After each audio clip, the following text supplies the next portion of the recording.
another contender enters the box office arena for the Twilight crown. You're watching Beyond the Trailers review of the Mortal Instruments, City of Bones. What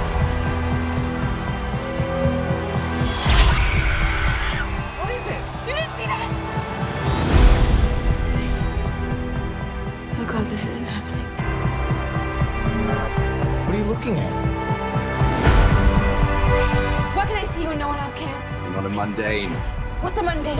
Someone from the human world. Well, if not a human, then what am I? Half angel, half human. Beings of immense power. Red Riding Hood, Beautiful Creatures, The Host, all of them have tried to capitalize on the success of Twilight and failed.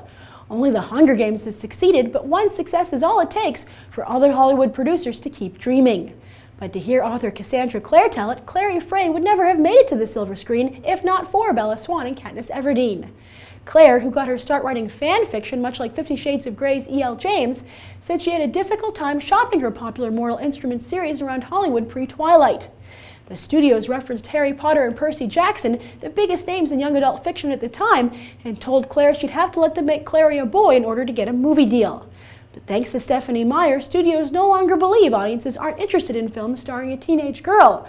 However, that doesn't mean a female literary heroine guarantees you a box office win now either. Red Riding Hood, Beautiful Creatures, and The Host all had female leads after all. Furthermore, Lily Collins, daughter of Phil, already has one strike against her as she lost the 2012 Snow White War to Kristen Stewart. That puts tremendous pressure on this guy, J.B. Campbell Bower, to be super hot. And the odds are against him as fans of the novel were none too pleased when he landed the gig. Thankfully, the movie has some serious cable TV cred, with Game of Thrones' Lena Headey, The Tudors' Jonathan Rhys-Meyers, and Mad Men's Jared Harris. Plus, Sony has enough faith in the relatively cheap flick, just $60 million to produce, that they've already tentatively greenlit the sequel, City of Ashes, with Collins Bower and director Howard Zwart attached. So, is Clary the next Bella or Katniss, or the next, well, nobody remembers their names, do they? I was actually really surprised by this film. It's pretty good, and in some places I'd say it's very good, specifically the first half. I had some big problems with the second half of the movie, which I'll get to in a moment, but this first half was very impressive. So impressive that I can totally understand why Sony would decide to tentatively greenlight a sequel already, because it's just quality filmmaking across the board. Now, my biggest problem with teen genre romances is that I often feel, well, this is just a CW show that they've put up on the big screen. And I think this movie seemed that way from the trailers, which therefore I think do the movie a disservice. But it was actually very cinematic when I was sitting there watching it. Specifically because not only did they have good set design and world building and a good color palette, they made an effort to make a movie, not just set the camera down and have 3-point lighting like a soap opera, but also they really spent some quality money on special effects. And the budget for this movie is low, so it's great to see someone make a movie that's fiscally responsible or financially responsible. But there's a sequence about 20 minutes into the film that's very special effects heavy, that surprised me because there hadn't been a lot of special effects up until that point, and it was very well done. I guess they spent their money where they needed to, but that's where this film kind of definitely won me over, where I was like, okay, you're taking this seriously, I'm going to take it seriously. And so that was good. The special effects were good. I thought the script was very good. I'm not familiar at all with these novels, yet I was able to pick up the world very quickly and understand the characters and what the stakes were. I also thought it was clever, and the novel does this obviously, but it was done well here as well, that they take like the artistic subculture, underground subculture in Brooklyn, and they kind of say, well, you don't know how alternative that really is. These are werewolves and witches and demon hunters and angels, and they sell it. It works. It totally works. I mean, I got a few laughs sometimes at the screening that I was at, but they totally sell it, and it kind of makes you believe that this world could exist right now. It's almost like True Blood, the Brooklyn version, like a Brooklyn spin-off. And even to the way that they depict a lot of the characters, they have a lot of different diversity in terms of gender and race, but also sexuality in this movie, which I thought was an interesting choice, and they do it very respectfully and seriously. But at the same time, it does seem, if you are a True Blood fan, I watched True Blood, there are some similarities that sometimes come a little too close to home. Like, you're like, really, are all werewolves in a motorcycle gang?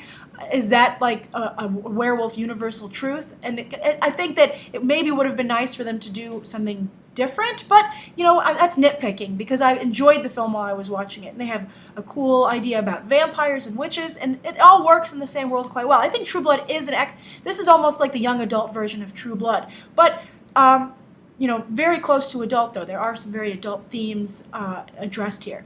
So the script was good. The directing was good. It wasn't like anything particularly noteworthy, but I think the director did a good job of making it very cinematic, as I said, and assembling a good picture. Set design, fantastic. Again, helped a lot with the world building. Although there were points where I was like, wow, that is almost a direct ripoff of Harry Potter, of Hogwarts, especially the institute that they go to. The sick ward seems just right out of Harry Potter, as does there's this bridge that they're crossing, going across, and you just almost have a feeling of deja vu to the Harry Potter films.